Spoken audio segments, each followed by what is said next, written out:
आज का मौजूद जो है वो कूलिंग टावर है। तो कूलिंग टावर का इस्तेमाल कहाँ पे किया जाएगा? इसका इस्तेमाल सिर्फ और सिर्फ कमर्शियल प्लांटों में किया जाएगा। किसी फ्रिज के साथ, किसी डीप फ्रीजर के साथ, किसी इलेक्ट्रिक वाटर कूलर के साथ, किसी विंडो एसी के साथ, किसी स्प्लिट टाइप एसी के साथ, किसी इन्वर्टर के साथ, किसी कार, बस या फ्लाइंग कोच के एसी के साथ इस्तेमाल इसका नहीं होगा। इसका इस्तेमाल जो है वो 15-20 टन की कैपेसिटी से बड़े यूनिट जो हैं वहाँ पर इसका इस्तेमाल किया जा सकता है। वजह यह है कि बड़े पैमाने पर जो है हवा वाला कंडेंसर इतना कामयाब नहीं है जितना ये कंडेंसर कामयाब होता है पानी वाला। अब पानी के जो कंडेंसर से गुजारा जाता है, कंडेंसर के साथ गुजारा जाता है, तो पानी बसाते खुद गर्म हो जाएगा, कंडेंसर को ठंडा कर देगा, उसकी रैफिनेट को ठंडा कर देगा। उस गर्म पानी को ज़ाया कर देना अक्लमंदी नहीं है। उसी को रिसाइकिल करने के लिए हम क्या करते हैं कि वो जो पानी कंडेंसर से हीट जज़ब करके आ रहा होता है उसे एक खुली हवा के अंदर जो है ना ऊपर एक बुलंदी से नीचे की तरफ फेंकते हैं, तो हवा जो है उसकी हीट लेकर चले जाती है और पानी नीचे की तरफ आ जाता है। नीचे एक वाटर टैंक बनाया जाता है, एक हौदी बड़ी बनाई जाती है जिसमें पानी गिरता है। उसी पानी को दोबारा फिर ले जाते हैं, पंप लगाकर कंडेंसर की तरफ ले जाते हैं ताकि वो दोबारा गर्मी जज़ब करे। इस तरीके से इसके कूलिंग टावर जो है वो ऐसी जगह बनाया जाएगा जहाँ खुली जगह हो और किसी तरफ से हवा की रुकावट ना हो। वो right to left, left to right, front to back, back to front वो हवा उसको लगे। यानी कोई बिल्डिंग है उसके करीब कोई खुली जगह है, वहाँ पर कूलिंग टावर को बनाया जाता है। अगर कोई बंद जगह हो वहाँ कूलिंग टावर का फ़ायदा नहीं है। अब कूलिंग टावर जो है इसमें नेचुरल ड्राफ्ट कूलिंग टावर जो है, नेचुरल ड्राफ्ट कुदरती हवा से ठंडे हमारा किसी किस्म का कोई पंखा नहीं लगाते। तो उन नेचुरल ड्राफ्ट कूलिंग टावर की दो अकसाम है, एक स्प्रे टाइप है, एक डायरेक्ट टाइप है। अब स्प्रे टाइप जो है उसको कैसे बनाया जाता है, डायरेक्ट टाइप को कैसे बनाया जाता है, इसका तरीकाकार आपने समझ लेना है। वो ये है कि पहले तो देखना है कि कूलिंग टावर की लंबाई चौड़ाई जो है वो कितनी करनी है। फ़र्ज़ करें 10 फुट जो है चौड़ाई है और 14 फुट जो है उसकी लंबाई है। इस तरीके से ज़मीन को पहले कंपैक्ट किया जाता है अच्छी तरह। उसको जैसे किसी घर की फाउंडेशन बनानी होती है, किसी बिल्डिंग की फाउंडेशन बनानी होती है, हम जो मट्टी होती है उसको कंपैक्ट करते हैं, ठीक है, उसको दबाते हैं अच्छी तरीके से। फिर ऐसा है कि अब जो है 10 और 14 की मैंने बात की है, हमने क्या करना है कि 10 में 2 जमा कर लें, 12 फुट चौड़ाई और 16 फुट लंबाई जो है, इतनी नीचे कंक्रीट डालनी है।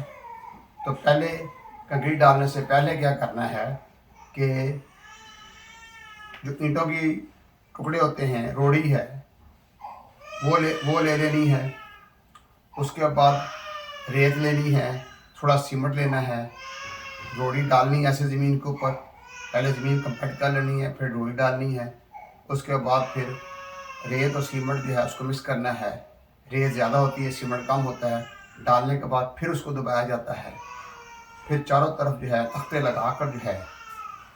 लगाकर जो है उसको ऊपर कंक्रीट डालनी होती है। कंक्रीट जब डालनी है तो साथ सरिये इस्तेमाल करने, जैसे लेंटर डालते हैं, जैसे लेंटर डाला जाता है इस तरीके से, जैसे लेंटर डाला जाएगा इसी तरीके से वहाँ पर सरिये रखे जाएंगे, सरियों का जाल बांधा जाएगा।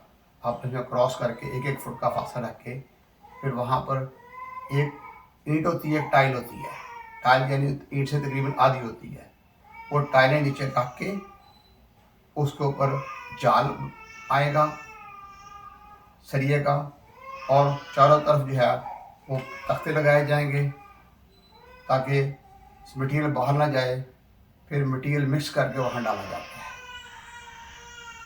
उसमें ऐसा होगा कि 2 हिस्से जो है सीमेंट होगा 2 हिस्से जो है बजरी होगी, 3 हिस्से बजरी होगी और 4 हिस्से रेत होगी। इस तरीके से इनको मिक्स करने के बाद अच्छी तरह पानी मिला के मिक्स करके ऊपर जो डाल देंगे। जो वहाँ जो मैसन होता है उसको पता होता है कि ये किस तरीके से बनाना है, उन्हें कहीं टैंकी ऐसी बनानी है कि लीक ना करे। नीचे की तरफ हमने वो इस तरीके से कंक्रीट डालकर रात को छोड़ देना है। अगले दिन जो है हम क्या करेंगे, ईंटें जो हैं 9 इंच की ईंट की दीवार जो है वो उसके ऊपर बनाएंगे। तो 9 इंच फिजिकली जो है वो 10-11 इंच बन जाती है। तो समझ लें कि 1 फुट उसने घेर लेना है।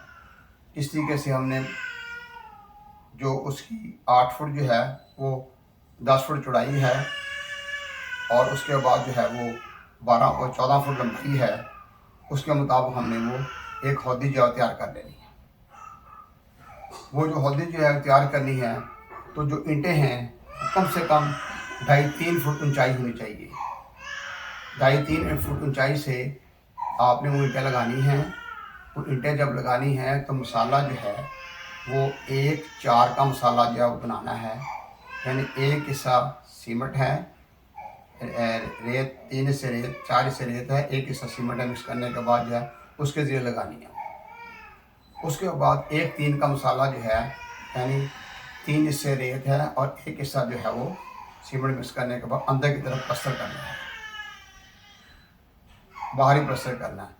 लेकिन जो कॉर्नर है उसके, उन कॉर्नर पे जो है इस तरीके से जो है जो एंगल होता है यानी 90 डिग्री का, वो 2.5 सूत या 3 सूत मोटा बड़ा मजबूत किस्म का वो ग्राउंड कर लेना है। चारों कोनों पर ग्राउंड कर लेना। फर्ज करें हमने उसको 16 फुट लेके जाना ऊपर, तो 18 फुट के एंगल जो है हमने ले लेने हैं। 2-2 फुट उसके अंदर ग्राउंड कर देने हैं। वो भी उसको बता देना है, जो ये काम कारीगर है उसको आप कर देगा। फिर तमाम जो है एंगल जो है उनको आपस में पट्टी के जरिए जोड़ देना है। इस तरीके से ये शक्ल जो है इसकी बन जाएगी। ठीक है। उसके बाद जो है ये आपको ये लाइनें नज़र आ रही हैं काले रंग की, ये जो है ये पतरियाँ लगाई हुई हैं जिनको हम एलिमिनेटर्स कहेंगे। ये जो पतरियाँ हैं ये इसकी लंबाई क्या कितनी होगी, ये तकरीबन 1 फुट चौड़ी लेनी है और बाकी जो है जितनी इसकी लंबाई है और चौड़ाई है उसके मुताबिक पट्टियाँ फिर ले लेनी है। वो पट्टियाँ तकरीबन 8-8 इंच के फासले पर 1-1 फुट का फासला छोड़कर 10-10 इंच का फासला छोड़कर जो है जैसे मुनासिब समझे उनके सुराख की जाते हैं। उन और जो एंगल होते हैं उनमें सुराख होंगे तो पट्टियों को उनके साथ जोड़ दिया जाएगा। इस तरीके से जो है वो पट्टियाँ होंगी, लोहे की पट्टियाँ लगेंगी, उनके साथ ये जिस्ती चादर जो है उसकी पतरियाँ होंगी और मोटी जिस्ती चादर जो वो लेनी है ताकि उसको जंग जो है जल्दी ना लगे। तो इस तरीके से ये पतरियाँ ऐसे होंगी, लगाई जाती हैं। ऊपर से क्योंकि पानी स्प्रे होगा वो पतरियाँ ऐसी लगाई जाती हैं, अगर कोई पानी के कतरे लगे भी तो पतरी के साथ लग के जो है ऐसे वो टेढ़ी होगी तो पानी जो है अंदर दोबारा वापस आ जाएगा। तो पानी को ज़ाया होने से बचाने के लिए ये पतरियाँ जो है ना ये चारों तरफ लगाई जाती हैं और उनमें हवा गुजरने का रास्ता भी होगा। 10-10 इंच तकरीबन फासला जो हम छोड़ देंगे। तो अब ऊपर से पानी लेकर आएंगे इस तरीके से, एक बड़े पाइप में लाएंगे, उसके साथ छोटे पाइप वेल्ड किए हैं, नीचे की तरफ सुराख किए जाएंगे जिन्हें हम वाटर नोजल कहते हैं। वाटर नोजल के जरिए पानी नीचे गिरेगा और टैंक के अंदर आ जाएगा। वही पानी जो है वो कंडेंसर में दोबारा जाएगा ताकि गर्मी जज़ब करके गर्म होकर दोबारा वापस आएगा। फिर यहाँ स्प्रे होगा, आम हवा में उसकी हीट निकल जाएगी और पानी जो नॉर्मल टेम्परेचर के अंदर आ जाएगा। तो इस पानी को रिसाइकल करते रहना है। अब जब टैंक बनाना है उसके नीचे की तरफ एक वेस्ट पाइप लगाना है, उसको वाल लगा देना है ताकि इसको जब भी साफ़ करना हो तो किया जा सके। लेकिन एक बात याद रखिएगा कि अंदर की तरफ चारों तरफ प्लास्टर करना है 1-3 का। उसके बाद उसको किसी तारों के जरिए लाइनें लगा देनी है। ठीक है। अगले दिन चिप्स लगवाना है, 0 नंबर का चिप्स जो है वो खालिस सीमेंट के साथ लगाया जाता है। तो चारों तरफ अंदर की तरफ चिप्स लगा देना है ताकि वाटर टैंक लीक ना करे। ये जो बनाने वाला है उसको सिर्फ इतना बताना है कि इसको लीक नहीं करना चाहिए, तो इस तरीके से बना देगा। और जो दीवार ऊपर जिसके ऊपर एंगल लगे हुए हैं उसको भी थोड़ी टेप पर रखना है ताकि पानी गिरे भी तो उसके अंदर आ जाए। बाहर की तरफ भी प्लस्तर कर देना है, 1-3 के मसाले से प्लस्तर कर देना है। इस तरीके से काम पक्का हो जाएगा। और ये मैं आपको बता चुका हूँ कि it should be in open air ताकि हवा लगे और इस तरीके से पानी ऊपर से नीचे गिरेगा, स्प्रे होगा, वही पानी चला जाएगा, फिर इस तरीके पानी आता रहेगा। अगर कंडेंसर वो हाइट की तरफ लगा हुआ है और ये नीचे लगा, ऊपर से पानी खुद ब खुद नीचे आ जाएगा। यहाँ एक पंप लगाया जाएगा, इस तरह पंप होगा और पंप उठा के ऊपर ले जाएगा। और अगर ऐसा है कि ये ऊपर की तरफ है और कंडेंसर नीचे की तरफ है तो यहाँ से पानी खुद ब खुद चला जाएगा, उसके आखिर में पंप लगाया जाएगा, उसको लेके इधर आ जाएगा। तो इस तरीके से वाटर पंप का होना भी ज़रूरी है। इसके अलावा जो है इसके अंदर जो है फ्लोट वॉल जो है लगाया जाता है, जिसके साथ फ्लोट वॉल लगा होता है, तो उसका तलब भी वाटर टैंक के साथ होना चाहिए। जहाँ पर ये बना हुआ है वहाँ पर हाइट को पानी की टैंकी होनी चाहिए जो हर वक्त भरी रहे, और जैसे इसमें पानी की कमी हो वो पानी फ्लोट वॉल के ज़रिए पूरा होता रहे। पानी की कमी जो है नुकसानदेह है, तो पानी इसके अंदर आता रहे। इसके अलावा जो है एक डेक टाइप होगा। डेक टाइप में क्या होगा, इसके अंदर जो है वो लकड़ी के तख्ते लगा दिए जाएंगे, रेडवुड के, काली लकड़ी के, यानी ऐसी लकड़ी इस्तेमाल करनी है जिसमें पानी गिरे और गल ना जाए, ख़राब ना हो जाए। इस तरीके से एक तख्ता ऐसे आएगा, दूसरा तख्ता ऐसे होगा, फिर तीसरा तख्ता इस तरीके से। ये इस तरीके से उस तख्ते को डेक कहेंगे। तो डेक टाइप जो है वो भी यानी इस्तेमाल किया जाता है। तो उस डेक के ऊपर पानी फैल जाता है, फिर दूसरे तख्ते फैलता है, तीसरे तख्ते, नीचे आते आते पानी ठंडा हो जाता है। तो डेक टाइप में भी हवा लगती है, उसमें भी किसी किस्म का पंखा इस्तेमाल नहीं किया जाता। तो नेचुरल ड्राफ्ट कूलिंग टावर जो है, कुदरती हवा ठंडे कंडेंसर जो हैं उनमें एक स्प्रे टाइप होगा, दूसरा डेक टाइप होगा। ये डिपेंड करता है, अगर हवा बहुत ठंडी चल रही है तो ज़्यादा जल्दी पानी ठंडा हो जाएगा। हवा नॉर्मल टेम्परेचर की है, ज़रा देर से ठंडा होगा। हवा गर्म चल रही है तो पानी जो है वो कम ठंडा होगा। तो ये मरहूने मिन्नत है कुदरती हवा के ऊपर, इसलिए इसको नेचुरल ड्राफ्ट कहते हैं। ड्राफ्ट मैंने हवा का झोंका हमारी टर्मिनोलॉजी के अंदर। तो इस तरीके से हवा के झोंके से ठंडे होने वाला जो कंडेंसर होगा उससे हम कूलिंग टावर होगा, उससे हम नेचुरल ड्राफ्ट कूलिंग टावर कहेंगे। तो नेचुरल ड्राफ्ट की कितनी इकसाम हैं? 2 इकसाम, spray type and deck type. आगे चलते हैं। अब ऐसी जगह पर हमें फिटिंग करनी है जहाँ पर जगह जो है वो महंगी है, या जगह जो है वहाँ पर ऐसी है कि वहाँ पर चारों तरफ खुली हवा नहीं है, दो तरफ से मिल रही है, दो तरफ से नहीं मिल रही। तो इस तरीके से जो है वहाँ पर फिर हमें पंखा लगाना पड़ेगा। तो पंखा जो है एक साइड पर बड़ा पंखा लगाएंगे जो बाहर से हवा लेकर अंदर फेंकेगा, उससे हम कहेंगे फोर्स ड्राफ्ट कूलिंग टावर। तो फोर्स ड्राफ्ट कूलिंग टावर जो नेचुरल ड्राफ्ट कूलिंग टावर की निस्बत ज़्यादा बेहतर काम करता है, क्योंकि वो हवा उसमें से गुजार नहीं है तो पानी जल्दी ठंडा हो जाएगा। फिर ऐसा भी किया गया कि उसी पंखे को उल्टा लगा दें, अंदर से हवा बाहर फेंक लें, उसे कहेंगे इंड्यूस्ड ड्राफ्ट कूलिंग टावर। ये दोनों मैकेनिकल ड्राफ्ट कूलिंग टावर हैं। तो मैकेनिकल ड्राफ्ट कूलिंग टावर की 2 अक़साम हैं, इंड्यूस्ड ड्राफ्ट और फोर्स ड्राफ्ट। और नेचुरल ड्राफ्ट कूलिंग टावर की भी 2 अक़साम है, स्प्रे टाइप और डेक टाइप। तो इनका मकसद सिर्फ यही है कि कंडेंसर से गर्मी जज़ब करके आया हुआ पानी जो है उसकी हीट आम हवा में खारिज करनी है और उसके बाद उसी पानी को आगे लेके जाना है। तो इंड्यूस्ड ड्राफ्ट और फोर्स ड्राफ्ट कूलिंग टावर जो हैं ये बहुत कामयाब हैं। तो ऐसा भी किया गया है कि बाज़ के ऊपर की तरफ यानी छत की तरफ जो है ना उन्होंने पंखा लगा दिया है वाटरप्रूफ मोटर लगी हुई है और चारों तरफ से हवा लेकर ना बाहर निकाल रहा, वो भी इंड्यूस ड्राफ्ट है। एक साइड से निकाल रहे हैं, ऊपर से निकाल रहे हैं। तो ये अपने अपनी सोच है इंजीनियर्स की।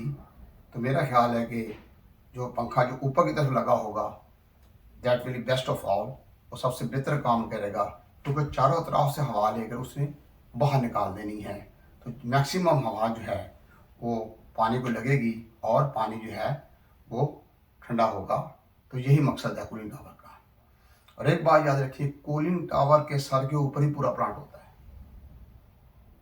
अगर कूलिंग टावर की हमने केयर नहीं की तो पूरे प्लांट का बेड़ा गर्क हो जाएगा। क्योंकि कूलिंग टावर ने पानी को ठंडा करना, तो कंडेंसर ने हीट खारिज करनी है। कंडेंसर ने जितनी हीट खारिज करनी है वेपर उतनी हीट जनरेट करनी है। इसकी एहतियात क्या है? इसकी एहतियात यह है कि जैसे ही समर सीज़न जो है, गर्मियाँ का मौसम ख़त्म हो जाए, जब हमने समझना है कि हमने इसको इस्तेमाल नहीं करना, प्लांट को बंद कर दिया है। ये 4 स्टार होटल हैं, 5 स्टार होटल जो हैं, इनके अंदर बड़े बड़े प्लांट लगे हुए हैं, उनके साथ कूलिंग टावर लगे हुए हैं। इसी तरीके से एडिटोरियम है, वहाँ पर वो लगा हुआ है, एडिटोरियम के साथ हमने इसको लगाया हुआ है। तो वहाँ पे भी ये स्प्रे टाइप या डक टाइप या जो भी कूलिंग टावर है वो काम कर रहे हैं। तो जब एंड ऑफ सीज़न क्या किया करना है कि जैसे ही हमने इसको बंद करना है तो फिर इसकी हमने सर्विस करनी है। तो जो वाटर टैंक होगा उसके अंदर जो है अक्सर सफ़ेद रंग की काई लग जाती है। तो वो क्या कर रहा है कि उस सफ़ेद रंग की काई को, ठीक है, ये रंग करने वालों के बहुत पथरी होती है जिनको नहला जाते हैं, उसके ज़रिए सारी सफाई करनी है, अच्छी तरह उतार देना है और ब्रश के ज़रिए साफ़ करना है, पूरी गंदगी जो है उसकी उतारनी है। लेकिन ये काम करने से पहले अंदर की तरफ सीढ़ी ले जानी है। सीढ़ी रख के जो है वो जितनी भी आपके ऊपर एंगलारन हैं उन एंगलारों को साफ़ करना है, पथरियों को साफ़ करना है, उनको अच्छी तरह साफ़ करके उनको पेंट करना है। और एक पेंट दफ़ा पेंट नहीं करना, आज पेंट किया छोड़ देना, अगले दिन फिर करना है, तीसरे दिन फिर करना, अच्छी तरह पेंट कर देना ताकि पथरियाँ गल ना जाएँ। और जो एंगलारन है वो भी गलना है, वो लोहे के होते हैं, वो भी उनको पेंट होगा, वो सेफ हो जाएंगे। अंदर की तरफ जो है जो काई लगी हुई है उसको साफ़ करना और गंदगी वगैरह बिल्कुल अच्छी तरीके से पानी का प्रेशर लगा कर वेस्ट वाल खोल के उसको अच्छे से साफ़ कर देना है, ठीक है। और जिस वक्त सीज़न दोबारा शुरू हो फिर थोड़ा सा उसकी मज़ीद एक दफ़ा सफाई हल्की सी कर देनी है और करने के बाद उसको पानी भर के चलाना है। जो लोग इसको ऐसे छोड़ देते हैं उससे क्या होगा कि वो जो पथरी लगी हुई हैं वो गल जाती हैं, एंगलारन गल जाते हैं और वही कोई पथरी टूट के गिर जाती हैं। हम उसी कूलिंग टावर को यूज़ कर रहे होते हैं, तो उससे काम ख़राब होगा, परफॉर्मेंस कम होगी।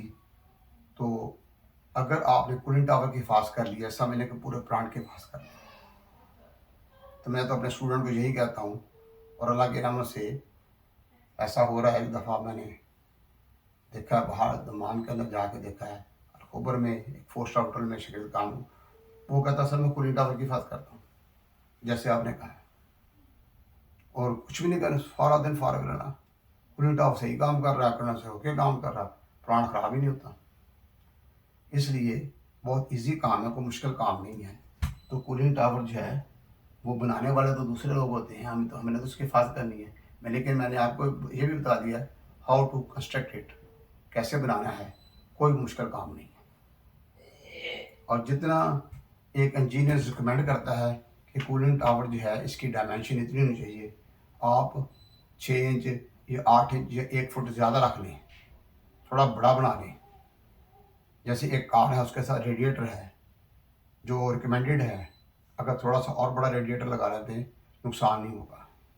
इसी तरीके से कूलिंग टावर का डायमेंशन थोड़ी बड़ी हो जाएगी तो कोई नुकसान नहीं है। तो ये इस तरीके से